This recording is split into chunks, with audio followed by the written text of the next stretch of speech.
Hello students, I am Sukhwinder from department of economics GGDST college Haryana Hoshiarpur.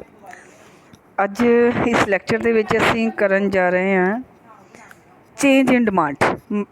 Change in quantity demanded ਅਸੀਂ ਜਿਹੜਾ last lecture ਦੇ ਵਿੱਚ ਕੀਤਾ ਸੀ, ਮੰਗੀ ਗਈ ਮਾਤਰਾ 'ਚ ਪਰਿਵਰਤਨ, ਅਤੇ ਉਹਦੇ ਵਿੱਚ ਅਸੀਂ ਮੂਵਮੈਂਟ ਅਲੋਂਗ ਅ ਡਿਮਾਂਡ ਕਰਵ, ਉਸੇ ਡਿਮਾਂਡ ਕਰਵ ਦੇ ਉੱਤੇ ਆਪਾਂ ਜਿਹੜਾ ਮੂਵ ਕਰਦੇ ਸੀ। ਪਰ ਹੁਣ ਅਸੀਂ ਕਰਨਾ ਅੱਜ ਚੇਂਜ ਇਨ ਡਿਮਾਂਡ, ਔਰ ਇਹਦੇ ਵਿੱਚ ਕੀ ਕਰਨਾ, ਸ਼ਿਫਟ ਇਨ ਡਿਮਾਂਡ ਕਰਵ। ਇਹਦੇ ਵਿੱਚ ਆਪਾਂ ਡਿਮਾਂਡ ਕਰਵ 'ਤੇ ਮੂਵ ਨਹੀਂ ਕਰਦੇ, ਇਹਦੇ ਵਿੱਚ ਆਪਾਂ ਸ਼ਿਫਟ ਕਰ ਜਾਂਦੇ ਹਾਂ ਇੱਕ ਡਿਮਾਂਡ ਕਰਵ ਤੋਂ ਦੂਸਰੀ ਡਿਮਾਂਡ ਕਰਵ 'ਤੇ।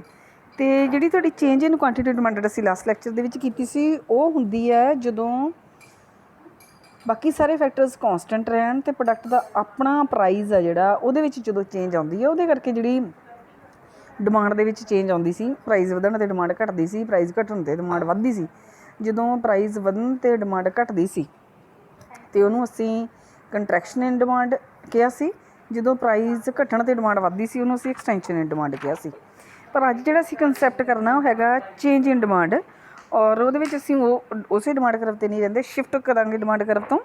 ਐਂਡ ਦੂਸਰਾ ਇਹ ਹੈ ਕਿ ਇਹਦੇ ਵਿੱਚ ਜਿਹੜੀ ਚੇਂਜ ਆ ਉਹ ਪ੍ਰਾਈਸ ਤੋਂ ਬਿਨਾਂ, ਪ੍ਰੋਡਕਟ ਦੇ ਪ੍ਰਾਈਸ ਤੋਂ ਬਿਨਾਂ ਉਹਦੇ ਬਾਕੀ ਫੈਕਟਰਸ ਜਿਹੜੇ, ਜਿੱਦਾਂ ਆਪਾਂ ਕਿਹਾ ਸੀ ਕੰਜ਼ਿਊਮਰ ਦੀ ਇਨਕਮ, ਕੰਜ਼ਿਊਮਰ ਦੀ taste preference, season, price expectation, government policy, ਬਾਕੀ ਸਾਰੇ ਫੈਕਟਰਸ, ਜਦੋਂ ਬਾਕੀ ਸਾਰੇ ਫੈਕਟਰਸ 'ਤੇ ਕਰਕੇ ਜਦੋਂ ਡਿਮਾਂਡ ਦੇ ਵਿੱਚ ਚੇਂਜ ਆਉਂਦੀ ਹੈ, ਉਹਨੂੰ ਤੁਸੀਂ ਕਹਿੰਦੇ ਹੋ ਚੇਂਜ ਇਨ ਡਿਮਾਂਡ। ਪ੍ਰਾਈਸ ਤੋਂ ਇਲਾਵਾ, ਪ੍ਰਾਈਸ ਨੂੰ ਛੱਡ ਕੇ ਜਦੋਂ ਬਾਕੀ ਫੈਕਟਰਸ 'ਤੇ ਕਰਕੇ ਚੇਂਜ ਆਏਗੀ, ਉਹਨੂੰ ਤੁਸੀਂ ਚੇਂਜ ਇਨ ਡਿਮਾਂਡ ਕਹੋਗੇ। ਅਤੇ ਜਦੋਂ ਬਾਕੀ ਫੈਕਟਰਸ 'ਤੇ ਕਰਕੇ, ਮੰਨ ਲਓ ਇਨਕਮ ਦੇ ਵਧਣ ਦੇ ਕਰਕੇ ਡਿਮਾਂਡ ਵਧੂਗੀ, ਅਤੇ ਉਹ ਇਨਕਰੀਜ਼ ਇਨ ਡਿਮਾਂਡ ਹੋਏਗੀ। ਜਦੋਂ ਬਾਕੀ ਫੈਕਟਰਸ 'ਤੇ ਕਰਕੇ ਡਿਮਾਂਡ, ਮੰਨ ਲਓ ਇਨਕਮ ਦੇ ਘਟਣ ਦੇ ਕਰਕੇ ਡਿਮਾਂਡ ਘਟ ਜਾਏਗੀ, ਉਸ ਨੂੰ ਡਿਕਰੀਜ਼ ਇਨ ਚੇਂਜ ਕਹਾਂਗੇ। ਮੀਨਸ ਮੰਗ ਵਿੱਚ ਵਾਧਾ ਅਤੇ ਮੰਗ ਵਿੱਚ ਕਮੀ। ਸਭ ਤੋਂ ਪਹਿਲਾਂ ਅਸੀਂ ਕਰਾਂਗੇ ਮੰਗ ਵਿੱਚ ਵਾਧਾ। ਮੰਗ ਵਿੱਚ ਵਾਧਾ ਜਿਹੜਾ ਆ, ਇਹ ਕੀ ਹੁੰਦਾ ਕਿ ਜਦੋਂ ਵਸਤੂ ਦੀ ਆਪਣੀ ਕੀਮਤ, ਪ੍ਰੋਡਕਟ ਦਾ ਆਪਣਾ ਪ੍ਰਾਈਸ ਸੇਮ ਰਵੇ ਅਤੇ ਤਾਂ ਵੀ ਉਹਦੀ ਮੰਗ ਵੱਧ ਜਾਏ, ਉਹਦੇ ਪ੍ਰਾਈਸ ਦੇ ਵਿੱਚ ਕੋਈ ਚੇਂਜ ਨਹੀਂ ਆਈ ਪਰ ਉਹਦੀ ਮੰਗ ਵੱਧ ਜਾਏ, ਜਾਂ ਵਸਤੂ ਦੀ ਕੀਮਤ ਵੱਧ ਜਾਏ ਪਰ ਤਾਂ ਵੀ ਉਹਦੀ ਮੰਗ ਸੇਮ ਰਵੇ। ਮੀਨਸ ਪ੍ਰੋਡਕਟ ਦੇ ਪ੍ਰਾਈਸ ਦੇ ਵਿੱਚ ਕੋਈ ਚੇਂਜ ਨਹੀਂ ਹੈ ਤਾਂ ਵੀ ਡਿਮਾਂਡ ਇਨਕਰੀਜ਼ ਕਰਦੀ ਪਈ ਹੈ, ਜਾਂ ਫਿਰ ਪ੍ਰਾਈਜ਼ ਇਨਕਰੀਜ਼ ਕਰਦਾ ਪਿਆ। ਪ੍ਰਾਈਜ਼ ਇਨਕਰੀਜ਼ 'ਤੇ ਅਦਰਵਾਈਜ਼ ਹੋਣਾ ਕੀ ਚਾਹੀਦਾ ਸੀਗਾ ਕਿ ਡਿਮਾਂਡ ਘਟ ਜਾਂਦੀ, ਪਰ ਪ੍ਰਾਈਜ਼ ਦੀ ਇਨਕਰੀਜ਼ ਹੋਣ ਦੇ ਬਾਵਜੂਦ ਉਹਦੀ ਡਿਮਾਂਡ ਦੇ ਵਿੱਚ ਕੋਈ ਵੀ ਚੇਂਜ ਨਹੀਂ ਹੁੰਦੀ ਪਈ, ਅਤੇ ਇਹਨੂੰ ਤੁਸੀਂ ਕਹੋਗੇ ਇਨਕਰੀਜ਼ ਇਨ ਡਿਮਾਂਡ। ਦੇਖੋ, ਇਨਕਰੀਜ਼ ਇਨ ਡਿਮਾਂਡ ਦਾ ਕੰਸੈਪਟ ਅਸੀਂ ਕਰਨ ਲੱਗੇ ਹਾਂ। ਸਭ ਤੋਂ ਪਹਿਲਾਂ ਪ੍ਰੋਡਕਟ ਦਾ ਪ੍ਰਾਈਸ ਸੇਮ ਰਵੇ, 3 ਦਾ 3, ਪਹਿਲਾਂ ਵੀ 3 ਰੁਪੀਜ਼ ਸੀ ਪ੍ਰਾਈਜ਼, ਹੁਣ ਵੀ 3 ਰੁਪੀਜ਼ ਆ। ਪ੍ਰਾਈਜ਼ ਸੇਮ ਆ ਪਰ ਤਾਂ ਵੀ ਡਿਮਾਂਡ ਪਹਿਲਾਂ 3 ਯੂਨਿਟਸ ਹੁੰਦੀ ਪਈ ਸੀ, ਹੁਣ 4 ਯੂਨਿਟਸ ਹੁੰਦੀ ਪਈ ਆ। ਜਾਂ ਫਿਰ ਇਹਦਾ ਮਤਲਬ ਕੀ ਆ ਕਿ ਇੱਥੇ ਜਿਹੜੀ ਚੇਂਜ ਆ ਉਹ ਪ੍ਰਾਈਸ ਦੇ ਕਰਕੇ ਨਹੀਂ ਆਈ, ਅਦਰ ਫੈਕਟਰਸ ਲਾਈਕ ਇਨਕਮ ਦੇ ਕਰਕੇ ਆਈ ਹੈ, ਕਿ ਇਨਕਮ ਤੁਹਾਡੀ ਵਧੀ ਜਾਂ ਹੋਰ ਚੇਂਜਸ ਆਈਆਂ, ਪਾਪੂਲੇਸ਼ਨ ਦਾ ਸਾਈਜ਼ ਵਧਿਆ, ਤਾਂ ਉਹਦੇ ਕਰਕੇ ਜਿਹੜੀ ਇਨਕਮ, ਜਿਹੜੀ ਡਿਮਾਂਡ ਆ, ਕੁਆਂਟੀਟੀ ਡਿਮਾਂਡਡ ਆ, ਉਹਦੇ ਵਿੱਚ ਵਾਧਾ ਹੋ ਗਿਆ। ਜਾਂ ਫਿਰ ਦੂਸਰਾ ਕੇਸ ਕਿਹੜਾ ਆ ਕਿ ਪ੍ਰਾਈਜ਼ ਜਿਹੜਾ ਉਹ ਵੱਧ ਗਿਆ, ਪ੍ਰਾਈਸ 3 ਰੁਪੀਜ਼ ਤੋਂ 4 ਰੁਪੀਜ਼ ਤੱਕ ਪ੍ਰਾਈਜ਼ ਦੇ ਵਿੱਚ ਜਿਹੜੀ ਤੁਹਾਡੀ ਇਨਕਰੀਜ਼ ਆ ਗਈ, ਪ੍ਰਾਈਜ਼ ਵੱਧ ਗਿਆ। ਪ੍ਰਾਈਜ਼ ਵਧਣ 'ਤੇ ਅਦਰਵਾਈਜ਼ ਜੇ ਆਪਾਂ ਪਿਛਲਾ ਕੇਸ, ਪਿਛਲੇ ਲੈਕਚਰ ਵਾਲਾ ਕੇਸ ਦੇਖੀਏ, ਪ੍ਰਾਈਜ਼ ਵਧਣ 'ਤੇ ਡਿਮਾਂਡ ਘਟਦੀ ਸੀ, ਪਰ ਪ੍ਰਾਈਜ਼ ਪਹਿਲਾਂ ਵੀ, ਕੁਆਂਟੀਟੀ ਡਿਮਾਂਡਡ ਪਹਿਲਾਂ ਵੀ 3 ਸੀ ਅਤੇ ਹੁਣ ਵੀ 3 ਆ। ਇਹਦਾ ਮਤਲਬ ਪ੍ਰਾਈਜ਼ ਨੇ ਇਫੈਕਟ ਨਹੀਂ ਕੀਤਾ। ਮੰਗ ਵਿੱਚ ਵਾਧਾ, ਇਨਕਰੀਜ਼ ਇਨ ਡਿਮਾਂਡ, ਜਿਹੜਾ ਉਹ ਕੇਸ ਹੁੰਦਾ ਜਿਹਦੇ ਵਿੱਚ ਪ੍ਰਾਈਜ਼ ਕੋਈ ਵੀ ਇਫੈਕਟ ਨਹੀਂ ਕਰਦੀ, ਪ੍ਰਾਈਜ਼ ਸੇਮ ਰਹਿਣ ਦੇ ਉੱਪਰ ਵੀ ਤੁਹਾਡੀ ਡਿਮਾਂਡ ਵੱਧ ਜਾਂਦੀ ਆ, ਜਾਂ ਪ੍ਰਾਈਜ਼ ਵਧਣ ਦੇ ਬਾਵਜੂਦ ਵੀ ਤੁਹਾਡੀ ਡਿਮਾਂਡ ਦੇ ਵਿੱਚ ਕੋਈ ਵੀ ਕਮੀ ਨਹੀਂ ਆਉਂਦੀ। ਇਹਨੂੰ ਕਹਿੰਦੇ ਅਸੀਂ ਇਨਕਰੀਜ਼ ਇਨ ਡਿਮਾਂਡ। ਇੱਕ ਡਾਇਗਰਾਮ ਦੇ ਥਰੂ ਸਮਝਾਂਗੇ। OX 'ਤੇ ਕੁਆਂਟੀਟੀ ਡਿਮਾਂਡਡ, OY 'ਤੇ ਪ੍ਰਾਈਜ਼। ਸ਼ੁਰੂ ਦੇ ਵਿੱਚ ਦੇਖੋ, ਜੋ ਅਸੀਂ ਟੇਬਲ ਸੀ ਉਹਦੇ ਅਕੋਰਡਿੰਗ ਬਣਾਇਆ ਕਿ 3 ਯੂਨਿਟਸ 'ਤੇ ਤੁਹਾਡੀ 3 ਰੁਪੀਜ਼ 'ਤੇ 3 ਡਿਮਾਂਡ ਸੀ, ਐਂਡ 3 ਰੁਪੀਜ਼ 'ਤੇ 4 ਡਿਮਾਂਡ ਸੀ। 3 ਰੁਪੀਜ਼ 3 ਯੂਨਿਟਸ 'ਤੇ ਤੁਹਾਡੀ 3 ਯੂਨਿਟਸ ਡਿਮਾਂਡ ਆ, ਐਂਡ ਉਸ ਤੋਂ ਬਾਅਦ ਹੁਣ ਜਿਹੜਾ ਕੇਸ ਆ ਉਹ ਕੀ ਆ, 3 ਦੇਖੋ 3 ਰੁਪੀਜ਼ ਦੇ ਉੱਪਰ 3 ਡਿਮਾਂਡ ਸੀ, ਹੁਣ 3 ਰੁਪੀਜ਼ 'ਤੇ ਕਿੰਨੀ ਡਿਮਾਂਡ ਹੋ ਗਈ, 4 ਮੀਨਸ ਪਹਿਲਾਂ ਕਿੰਨੀ ਸੀ, 3 ਰੁਪੀਜ਼ ਦੇ ਉੱਤੇ ਡਿਮਾਂਡ ਕਿੰਨੀ ਸੀ, 3, ਪਰ ਹੁਣ 3 ਰੁਪੀਜ਼ ਦੇ ਉੱਤੇ ਡਿਮਾਂਡ ਕਿੰਨੀ ਹੋ ਗਈ, 4 ਯੂਨਿਟਸ। ਇਹਦਾ ਮਤਲਬ ਡਿਮਾਂਡ ਜਿਹੜੀ ਤੁਹਾਡੀ E to F ਜਿਹੜੀ ਆ ਇੱਧਰ ਨੂੰ ਸ਼ਿਫਟ ਕਰ ਗਈ। ਜਾਂ ਫਿਰ ਦੂਸਰਾ ਕੇਸ ਆ, 3 ਰੁਪੀਜ਼ 'ਤੇ 3 ਡਿਮਾਂਡ ਸੀ, ਅਤੇ ਦੂਸਰਾ 4 ਰੁਪੀਜ਼ ਦੇ ਉੱਪਰ ਫਿਰ ਵੀ 3 ਰਹਿੰਦੀ ਪਈ ਹੈ। ਦੇਖੋ 3 ਰੁਪੀਜ਼ 'ਤੇ 3 ਯੂਨਿਟਸ ਡਿਮਾਂਡ ਹੁੰਦੀ ਪਈ ਹੈ, ਐਂਡ 4 ਰੁਪੀਜ਼ 'ਤੇ ਵੀ ਉਹ 3 ਯੂਨਿਟਸ ਡਿਮਾਂਡ ਹੀ ਰਹਿੰਦੀ ਪਈ ਹੈ। ਦੇਖੋ ਦੋ ਹੀ ਕੇਸ ਆ, ਬਹੁਤ ਜ਼ਿਆਦਾ ਕੇਸ ਨਹੀਂ ਆ। ਪਹਿਲਾ ਕੀ ਸੀ, 3 ਰੁਪਏ ਦੇ ਉੱਤੇ 3 ਰੁਪੀਜ਼ 'ਤੇ ਡਿਮਾਂਡ ਜਿਹੜੀ ਤੁਹਾਡੀ ਕਿੰਨੀ ਰਹਿੰਦੀ ਪਈ ਸੀ, 3, ਐਂਡ 3 ਰੁਪੀज़ 'ਤੇ ਕਿੰਨੀ ਰਹਿੰਦੀ ਸੀ 4। ਇੱਥੇ ਇਸ ਲਈ ਪਹਿਲਾਂ ਤੁਸੀਂ ਪ੍ਰਾਈਸ 'ਤੇ ਦੇਖੋ 3 ਰੁਪੀज़ 'ਤੇ ਹੀ ਪਹਿਲਾਂ ਤੁਸੀਂ 3 ਯੂਨਿਟਸ ਲੈਂਦੇ ਪਏ ਹੋ, ਫਿਰ ਤੁਸੀਂ 4 ਯੂਨਿਟਸ ਲੈਂਦੇ ਪਏ ਹੋ। ਅਗਲਾ ਕੇਸ ਕਿਹੜਾ ਆ? ਅਗਲਾ ਕੇਸ ਦੇਖੋ 3 ਰੁਪੀज़ 'ਤੇ 3 ਯੂਨਿਟਸ ਐਂਡ 4 ਰੁਪੀज़ 'ਤੇ ਵੀ 3 ਯੂਨਿਟਸ। ਦੇਖੋ 3 ਰੁਪੀज़ ਪ੍ਰਾਈਸ ਆ, ਪਹਿਲਾਂ ਤੁਸੀਂ ਕਿੰਨੀਆਂ ਯੂਨਿਟਸ ਉਹਦੀਆਂ ਡਿਮਾਂਡ ਕਰਦੇ ਪਏ ਸੀ 3, ਹੁਣ ਕਿੰਨੀਆਂ ਯੂਨਿਟਸ ਡਿਮਾਂਡ ਕਰਦੇ ਪਏ ਹੋ 4। ਇਸ ਲਈ ਮੀਨਸ ਪਹਿਲਾਂ ਤੁਹਾਡਾ ਸ਼ਿਫਟ ਹੋਇਆ ਸੀ E to F, ਅਤੇ ਇਹ ਜਿਹੜਾ ਦੂਸਰਾ ਕੇਸ ਹੈ ਇਹਦੇ ਵਿੱਚ ਤੁਸੀਂ ਸ਼ਿਫਟ ਹੁੰਦੇ ਪਏ ਆ E to G। ਇਸ ਲਈ ਹੁਣ ਜਿਹੜੀ ਨਵੀਂ ਡਿਮਾਂਡ ਕਰਵ ਆ ਤੁਹਾਡੀ ਅਗਲੀ ਡਿਮਾਂਡ ਕਰਵ ਹੋ ਜਾਂਦੀ। ਪਹਿਲੀ demand curve C A to B demand curve, ਹੁਣ ਹੈਗੀ C to D demand curve. ਇਹਨੂੰ ਤੁਸੀਂ ਕਹੋਗੇ ਇਨਕਰੀਜ਼ ਇਨ ਡਿਮਾਂਡ, ਕਿ ਆਪਾਂ ਸ਼ਿਫਟ ਕਰਨਾ ਪਿਆ। ਆਪਾਂ E ਪੁਆਇੰਟ 'ਤੇ ਤਾਂ ਹੈਗੇ ਸੀ, ਮਤਲਬ ਜਦੋਂ ਪ੍ਰਾਈਸ ਦੀ ਚੇਂਜ ਆਉਣ ਤੋਂ ਪਹਿਲਾਂ ਪ੍ਰਾਈਸ ਪਹਿਲਾਂ 3 ਸੀ, ਪ੍ਰਾਈਸ ਦੇ ਵਿੱਚ ਚੇਂਜ ਆਉਣ ਤੋਂ ਬਾਅਦ ਅਸੀਂ G 'ਤੇ ਸ਼ਿਫਟ ਕਰ ਗਏ, ਅਤੇ ਜਦੋਂ ਪ੍ਰਾਈਸ 'ਚ ਚੇਂਜ ਨਹੀਂ ਆਈ, ਬਿਨਾਂ ਪ੍ਰਾਈਸ ਚੇਂਜ ਹੋਏ ਆਪਾਂ F 'ਤੇ ਚੇਂਜ ਕਰ ਗਏ।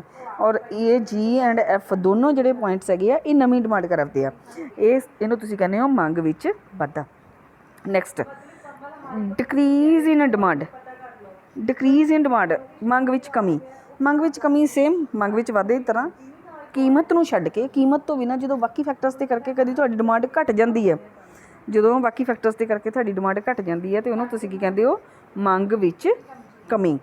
ਦੇਖੋ ਮੰਨ ਲਓ ਤੁਹਾਡੀ ਕੀਮਤ 3 ਰੁਪਏ ਸੀ, ਤੁਸੀਂ 3 ਯੂਨਿਟਸ ਡਿਮਾਂਡ ਕਰਦੇ ਪਏ ਸੀ, ਕੀਮਤ ਹੁਣ ਵੀ 3 ਰੁਪਏ ਹੈ, ਪਰ ਤੁਸੀਂ ਜਿਹੜੀ ਡਿਮਾਂਡ ਘਟਾਤੀ ਹੈ, ਇਹਦਾ ਮਤਲਬ ਕੀਮਤ ਦੇ ਕਰਕੇ ਤਾਂ ਕੁਛ ਨਹੀਂ ਹੋਇਆ, ਪ੍ਰਾਈਸ ਕਰਕੇ ਕੁਛ ਨਹੀਂ ਹੋਇਆ, ਤੁਹਾਡੀ ਡਿਮਾਂਡ ਦਾ ਡਿਕਰੀਜ਼ ਹੈ ਜਿਹੜਾ ਅਦਰ ਫੈਕਟਰਸ ਦੇ ਕਰਕੇ ਹੋਇਆ। ਹੋ ਸਕਦਾ ਕੰਜ਼ਿਊਮਰ ਦੀ ਇਨਕਮ ਘਟ ਗਈ ਹੋਵੇ। ਅਤੇ ਦੂਸਰਾ ਹੁਣ ਪ੍ਰਾਈਸ ਲੈਵਲ ਦੇਖੋ 3 'ਤੇ ਤੁਸੀਂ 3 ਯੂਨਿਟਸ ਦੀ ਡਿਮਾਂਡ ਕਰਦੇ ਪਏ ਹੋ, ਪਰ ਜਦੋਂ ਤੁਹਾਡੀ ਪ੍ਰਾਈਸ ਘਟੀ, ਪ੍ਰਾਈਸ ਘਟਣ ਦੇ ਹੋਣਾ ਕੀ ਚਾਹੀਦਾ ਸੀ? ਡਿਮਾਂਡ ਵੱਧਦੀ, ਪਰ ਇੱਥੇ ਡਿਮਾਂਡ ਨਹੀਂ ਵਧੀ, ਇਹਦਾ ਮਤਲਬ ਪ੍ਰਾਈਸ ਨੇ ਇੱਥੇ ਵੀ ਇਫੈਕਟ ਨਹੀਂ ਕੀਤਾ। ਸੇਮ ਇਹਨੂੰ ਵੀ ਅਸੀਂ ਡਾਇਗਰਾਮ ਨਾਲ ਕਰ ਸਕਦੇ ਹਾਂ। OX 'ਤੇ ਕੁਆਂਟੀਟੀ ਡਿਮਾਂਡਡ, OY 'ਤੇ ਪ੍ਰਾਈਸ। ਦੇਖੋ 3 ਯੂਨਿਟਸ ਪ੍ਰਾਈਸ ਆ ਸਟਾਰਟਿੰਗ 'ਚ, 3 ਯੂਨਿਟਸ 'ਤੇ ਤੁਸੀਂ ਕਿੰਨੀਆਂ ਯੂਨਿਟਸ ਜਿਹੜੀਆਂ ਡਿਮਾਂਡ ਕਰਦੇ ਪਏ ਹੋ? 3 ਯੂਨਿਟਸ ਦੇ ਉੱਪਰ ਆਪਾਂ 3 ਯੂਨਿਟਸ ਡਿਮਾਂਡ ਕਰਦੇ ਪਏ ਹਾਂ, ਪਰ ਹੁਣ 3 ਯੂਨਿਟਸ ਦੇ ਉੱਤੇ ਹੀ ਅਸੀਂ ਡਿਮਾਂਡ ਜਿਹੜੀ ਘਟਾ ਕੇ ਆ ਉਹ 2 ਯੂਨਿਟਸ ਕਰ ਦਿੱਤੀ। 3 ਰੁਪੀਜ਼ ਦੇ ਉੱਪਰ ਹੀ ਅਸੀਂ ਪ੍ਰਾਈਸ ਜਿਹੜੀ ਡਿਮਾਂਡ ਆ ਉਹ ਘਟਾ ਕੇ ਕਿੰਨੀ ਕਰ ਦਿੱਤੀ? 2 ਯੂਨਿਟਸ। F ਮਤਲਬ ਆਪਾਂ ਕਿੱਥੋਂ ਸ਼ਿਫਟ ਹੋ ਗਏ? E to F। ਆਪਾਂ E ਤੋਂ F 'ਤੇ ਸ਼ਿਫਟ ਹੋ ਗਏ। 3 ਰੁਪੀਜ਼ ਦੇ ਉੱਪਰ ਪਹਿਲਾਂ ਆਪਾਂ 3 ਯੂਨਿਟਸ ਡਿਮਾਂਡ ਕਰਦੇ ਪਏ ਸੀ, E ਪੁਆਇੰਟ 'ਤੇ ਸੀ, ਪਰ ਹੁਣ ਅਸੀਂ ਡਿਮਾਂਡ ਕਰਦੇ ਪਏ ਹਾਂ 2 ਯੂਨਿਟਸ ਹੀ, ਆਪਾਂ F ਪੁਆਇੰਟ 'ਤੇ ਆ ਗਏ। ਦੂਸਰਾ ਕੇਸ, ਜਦੋਂ 3 ਰੁਪੀਜ਼ ਪ੍ਰਾਈਸ ਆ ਅਤੇ ਤੁਸੀਂ 3 ਯੂਨਿਟਸ ਦੀ ਡਿਮਾਂਡ ਕਰਦੇ ਪਏ ਹੋ, ਪਰ ਜਦੋਂ ਪ੍ਰਾਈਸ ਤੁਹਾਡਾ 2 ਰੁਪੀਜ਼ ਹੋ ਗਿਆ, ਜਦੋਂ ਪ੍ਰਾਈਸ ਤੁਹਾਡਾ 2 ਰੁਪੀਜ਼ ਪ੍ਰਾਈਸ ਤੁਹਾਡਾ ਘਟ ਗਿਆ, ਤਾਂ ਵੀ ਤੁਸੀਂ ਕਿੰਨਾ ਡਿਮਾਂਡ ਕਰਦੇ ਪਏ ਹੋ? 3 ਯੂਨਿਟਸ। ਮੀਨਸ ਹੁਣ ਤੁਸੀਂ ਸ਼ਿਫਟ ਕੀਤਾ E to G। ਪਹਿਲਾਂ ਤੁਹਾਡਾ ਪ੍ਰਾਈਸ, ਪਹਿਲਾਂ ਪ੍ਰਾਈਸ ਦੋਨੋਂ ਕੇਸਿਸ ਦੇ ਵਿੱਚ 3 ਆ, 3 ਰੁਪੀਜ਼ 'ਤੇ 3 ਰੁਪੀਜ਼ 'ਤੇ ਤੁਸੀਂ 3 ਯੂਨਿਟਸ ਡਿਮਾਂਡ ਕਰਦੇ ਪਏ ਹੋ। ਪਹਿਲੇ ਕੇਸ ਦੇ ਵਿੱਚ ਤੁਹਾਡੇ ਪ੍ਰਾਈਸ ਦੇ ਵਿੱਚ ਕੋਈ ਵੀ ਚੇਂਜ ਨਹੀਂ ਆਈ, ਬਸ ਡਿਮਾਂਡ ਘਟੀ ਹੈ। ਡਿਮਾਂਡ ਤੁਹਾਡੀ ਘਟੀ ਆ 1, ਮਤਲਬ 3 to 2 ਯੂਨਿਟਸ 'ਤੇ ਤੁਸੀਂ ਆ ਗਏ ਹੋ, ਮੀਨਸ ਤੁਸੀਂ F 'ਤੇ ਆ ਗਏ। ਅਗਲੇ ਕੇਸ 'ਚ ਤੁਹਾਡਾ ਪ੍ਰਾਈਸ ਘਟਿਆ, ਪਰ ਪ੍ਰਾਈਸ ਘਟਣ ਦੇ ਬਾਵਜੂਦ ਵੀ ਤੁਹਾਡੀ ਡਿਮਾਂਡ 3 ਰਹੀ, ਮਤਲਬ ਤੁਸੀਂ E to G 'ਤੇ ਸ਼ਿਫਟ ਕਰ ਗਏ। ਇਹਨੂੰ ਤੁਸੀਂ ਕਹਿੰਦੇ ਹੋ ਡਿਕਰੀਜ਼ ਇਨ ਡਿਮਾਂਡ। ਔਰ ਇਹ ਹੁਣ ਹੁੰਦਾ ਕਿਉਂ ਆ? ਇਨਕਰੀਜ਼ ਇਨ ਡਿਮਾਂਡ ਜਾਂ ਡਿਕਰੀਜ਼ ਇਨ ਡਿਮਾਂਡ ਉਹ ਕੇਸ ਆ ਜਿਹਦੇ ਵਿੱਚ ਤੁਹਾਡੀ ਡਿਮਾਂਡ ਕਰਵ ਸ਼ਿਫਟ ਕਰਦੀ ਆ। ਜਿੱਦਾਂ ਇੱਥੇ ਵੀ ਤੁਸੀਂ ਪਹਿਲਾਂ A ਅਤੇ B ਡਿਮਾਂਡ ਕਰਦੇ ਸੀ, ਅਤੇ ਹੁਣ ਤੁਸੀਂ C ਅਤੇ D ਡਿਮਾਂਡ ਕਰਦੇ ਹੋ, ਸੇਮ ਜਿੱਦਾਂ ਪਿਛਲਾ ਕੇਸ ਸੀਗਾ। ਪਰ ਹੁਣ ਦੇਖੋ ਇਹ ਹੁੰਦਾ ਕਿਉਂ ਪਿਆ? ਡਿਕਰੀਜ਼ ਜਾਂ ਇਨਕਰੀਜ਼ ਹੁੰਦੀ ਕਿਉਂ ਪਈ ਆ? ਸਭ ਤੋਂ ਪਹਿਲਾਂ ਅਸੀਂ ਕਰਦੇ ਹਾਂ ਇਨਕਰੀਜ਼ ਦੇ ਡਿਕਰੀਜ਼ ਦੇ ਕਾਰਨ ਕਰ ਲੈਂਦੇ ਹਾਂ ਕਿ ਡਿਮਾਂਡ 'ਚ ਕਮੀ ਕਿਉਂ ਆਉਂਦੀ ਪਈ ਆ। ਮਤਲਬ ਡਿਮਾਂਡ ਘੱਟ, ਪ੍ਰਾਈਸ ਦਾ ਇਫੈਕਟ ਨਹੀਂ ਆ, ਬਾਕੀ ਫੈਕਟਰਸ ਆ। ਹੋ ਸਕਦਾ ਉਪਭੋਗਤਾ ਦੀ ਆਮਦਨ ਜਿਹੜੀ ਆ ਉਹਦੇ 'ਚ ਕਮੀ ਆ ਗਈ, ਤਾਂ ਵੀ ਡਿਕਰੀਜ਼ ਆਪਾਂ ਡਿਮਾਂਡ ਘੱਟ ਕਰਾਂਗੇ। ਹੋ ਸਕਦਾ ਜਿਹੜੀ ਉਹਦੇ ਨਾਲ ਸਬਸਟੀਟਿਊਸ਼ਨ 'ਚ ਗੁੱਡ ਆ, ਮੰਨ ਲਓ ਅਸੀਂ ਚਾਹ ਪੀਂਦੇ ਪਏ ਹਾਂ, ਚਾਹ ਦੀ ਜ਼ਿਆਦਾ ਡਿਮਾਂਡ ਕਰਦੇ ਪਏ ਹਾਂ, ਕਾਫੀ ਸਸਤੀ ਹੋ ਜਾਏਗੀ ਤਾਂ ਆਪਾਂ ਚਾਹ ਦੀ ਡਿਮਾਂਡ ਘਟਾ ਦਾਂਗੇ। ਜਦੋਂ ਉਹਦੀਆਂ ਪੂਰਕ ਵਸਤੂਆਂ ਜਿਹੜੀਆਂ ਕੰਪਲੀਟ ਕਰਦੀਆਂ ਪਈਆਂ ਇੱਕ ਦੂਸਰੇ ਨੂੰ, ਉਹਨਾਂ ਦੀ ਕੀਮਤ 'ਚ ਵਾਧਾ ਹੋਏਗਾ ਤਾਂ ਦੂਸਰੇ ਡਿਮਾਂਡ ਆਪੇ। ਇੰਕ ਐਂਡ ਪੈਨ, ਮੰਨ ਲਓ ਤੁਹਾਡਾ ਪੈਨ ਜਿਹੜਾ ਉਹਦਾ ਪ੍ਰਾਈਸ ਜ਼ਿਆਦਾ ਹੋ ਜਾਂਦਾ, ਤਾਂ ਇੰਕ ਦੀ ਡਿਮਾਂਡ ਆਪਣੇ ਆਪ ਘਟ ਜਾਏਗੀ। ਠੀਕ ਇਸੇ ਤਰ੍ਹਾਂ ਤੁਹਾਡੇ ਫੈਸ਼ਨ 'ਚ ਚੇਂਜ ਆ ਸਕਦੀ ਆ, ਉਹਦੇ ਕਰਕੇ ਡਿਮਾਂਡ ਘਟ ਸਕਦੀ ਆ। ਉਸ ਤੋਂ ਬਾਅਦ ਵੇਚਣ ਵਾਲਿਆਂ ਦੀ ਗਿਣਤੀ ਵੱਧ ਗਈ ਤਾਂ ਵੀ ਡਿਮਾਂਡ ਘਟ ਸਕਦੀ ਆ। ਜਦੋਂ ਹੋ ਸਕਦਾ ਕਿ ਭਵਿੱਖ 'ਚ ਪ੍ਰਾਈਸ ਘਟਣ ਦੀ ਆਸ ਆ ਤਾਂ ਵੀ ਡਿਮਾਂਡ ਘਟ ਸਕਦੀ ਆ। ਅਤੇ ਜੇ ਉਪਭੋਗਤਾ ਦੀ ਆਮਦਨ ਘੱਟ ਹੋਣ ਦੀ ਸੰਭਾਵਨਾ ਆ ਤਾਂ ਵੀ ਡਿਮਾਂਡ ਜਿਹੜੀ ਘੱਟ ਸਕਦੀ ਆ। ਆਪਾਂ ਫਿਊਚਰ ਲਈ ਸੇਵ ਕਰਨਾ ਸ਼ੁਰੂ ਕਰ ਦਾਂਗੇ। ਸੇਮ ਇਸੇ ਤਰ੍ਹਾਂ ਡਿਮਾਂਡ ਵੱਧਦੀ ਕਦੋਂ ਆ? ਜਦੋਂ ਆਮਦਨ ਵੱਧ ਜਾਏ, ਜਾਂ ਜਦੋਂ ਜਿਹੜੀ ਸਬਸਟੀਟਿਊਸ਼ਨ ਗੁੱਡ ਆ ਉਹਦਾ ਪ੍ਰਾਈਸ ਘੱਟ ਜਾਏ, ਉਹਦੇ ਪ੍ਰਾਈਸ 'ਚ ਵਾਧਾ ਹੋ ਜਾਏ, ਜਾਂ ਫਿਰ ਜਿਹੜੀ ਉਹਦੀ ਕੰਪਲੀਮੈਂਟਰੀ ਗੁੱਡ ਆ ਜਿਹੜੀ ਉਹਨੂੰ ਕੰਪਲੀਟ ਕਰਦੀ ਪਈ ਆ। ਜੇ ਪੈਨ ਸਸਤਾ ਹੋ ਜਾਏਗਾ ਤਾਂ ਇੰਕ ਦੀ ਡਿਮਾਂਡ ਵੀ ਵੱਧ ਜਾਏਗੀ, ਕਿਉਂਕਿ ਪੈਨ ਦੀ ਡਿਮਾਂਡ ਵਧੇਗੀ। ਫੈਸ਼ਨ 'ਚ ਚੇਂਜ ਆ ਜਾਏ, ਜਾਂ ਫਿਊਚਰ 'ਚ ਕੀਮਤਾਂ ਵਧਣ ਦੀ ਆਸ ਹੋਵੇ ਤਾਂ ਵੀ ਅੱਜ ਅਸੀਂ ਡਿਮਾਂਡ ਵਧਾ ਦਾਂਗੇ। ਜੇ ਫਿਊਚਰ 'ਚ ਕੰਜ਼ਿਊਮਰ ਦੀ ਇਨਕਮ ਵਧਣ ਦੀ ਆਸ ਆ ਤਾਂ ਵੀ ਉਹ ਅੱਜ ਆਪਣੀ ਡਿਮਾਂਡ ਨੂੰ ਵਧਾ ਦੇਗਾ। ਇਹ ਉਹ ਸਾਰੇ ਕਾਜ਼ਜ਼ ਆ ਜਿਹਦੇ ਕਰਕੇ ਡਿਮਾਂਡ ਦੇ ਵਿੱਚ ਵਾਧਾ ਜਾਂ ਕਮੀ ਹੁੰਦੀ ਹੈ। ਇਹ ਵਾਧਾ ਜਾਂ ਕਮੀ ਪ੍ਰਾਈਸ ਤੋਂ ਇਲਾਵਾ ਬਾਕੀ ਸਾਰੇ ਫੈਕਟਰਸ ਦੇ ਕਰਕੇ ਹੁੰਦਾ। ਨੈਕਸਟ ਆਪਾਂ ਨੈਕਸਟ ਲੈਕਚਰ 'ਚ ਕਰਾਂਗੇ। Thank you so much.